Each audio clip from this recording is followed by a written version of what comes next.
Shalom kekasih Tuhan, selamat pagi. Firman Tuhan di dalam kitab Matius pasal 12 ayat yang ke-35 berkata, "Orang yang baik mengeluarkan hal-hal yang baik dari perbendaharaannya yang baik, dan orang yang jahat mengeluarkan hal-hal yang jahat dari perbendaharaannya yang jahat." Kekasih Tuhan, dari manakah asalnya perbendaharaan yang baik atau yang jahat tersebut? Atau apakah yang mengisi perbendaharaan tersebut sehingga menjadi perbendaharaan yang baik atau yang jahat? Saudaraku sekalian, tentu saja jawabannya adalah suara atau bunyi yang kepadanya kita selalu membuka telinga dan hati kita. Kekasih Tuhan, bunyi atau yang lebih identik dengan suara begitu banyaknya di sekitar kita. Suara bahkan merupakan salah satu penghuni terbesar jagat raya kehidupan ini. Itulah sebabnya tidak berlebihan jika dikatakan bahwa suaralah penghuni utama dan terpenting jagat raya ini. Namun demikian kekasih Tuhan, jika dikelompokkan, suara yang besar itu, yaitu suara yang memenuhi jagat raya itu, hanya bisa dibedakan ke dalam dua jenis suara saja. Yaitu yang pertama adalah suara yang benar atau yang baik, dan yang kedua adalah suara kebohongan atau yang jahat. Sayangnya, jika kedua suara ini kita bandingkan, maka suara yang kedua, yaitu suara yang jahat atau yang tidak benarlah, yang paling besar dan paling dominan.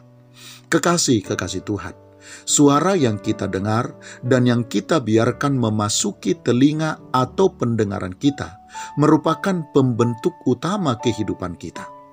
Suara yang kita dengar juga sekaligus merupakan pengisi utama perbendaharaan hati kita.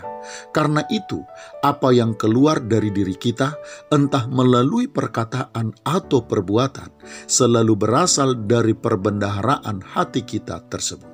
Dengan demikian kekasih Tuhan, apakah kemudian kita menjadi baik atau menjadi jahat dalam perkataan dan perbuatan ditentukan dari jenis suara yang kita dengar, yang kemudian tersimpan di dalam perbendaharaan hati kita.